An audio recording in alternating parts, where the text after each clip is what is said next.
उद्योगपती गौतम अदानींवरून देशाचं राजकारण तापल्याचं पाहायला मिळतंय। काँग्रेसचे नेते राहुल गांधी अदानींच्या मुद्द्यावरून पंतप्रधान मोदी आणि भाजपवर निशाणा साधतायत। मात्र अशातच इंडिया आघाडीतील प्रमुख नेते शरद पवार यांच्या अदानींशी जवळीक लपून राहिलेली नाहीये। या पार्श्वभूमीवर गुरुवारी रात्री उशिरा उद्योगपती गौतम अदानी यांनी राष्ट्रवादी काँग्रेसचे अध्यक्ष शरद पवारांची भेट घेतली। गौतम अदानी स्वतः शरद पवार यांच्या मुंबईतल्या सिल्वर ओक निवासस्थानी पोहोचले। शरद पवार आणि गौतम अदानी यांच्यात बंद दाराआड काही वेळ चर्चा झाली। गौतम अदानी यांनी शरद पवार यांची भेट का घेतली, या भेटीमागे नेमकं कारण काय हे अजून स्पष्ट नाहीये। या भेटीमागे विविध अर्थ लावले जात असून राजकारण सुद्धा तापलंय।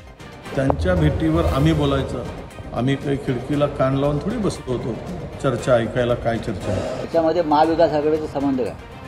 अडाणी हा काही कळीचा मुद्दा नाही आहे। माननीय शरद पवार आणि गौतम अडाणी यांचे फार जुने संबंध आहेत। खरं अदानी शरद पवारांची काल भेट घेतली, समक्ष काय कोणी अदानी पवारांची भेट घेतली ते ना मला माहिती। काल पवार साहेब खूप लोकांना भेटले।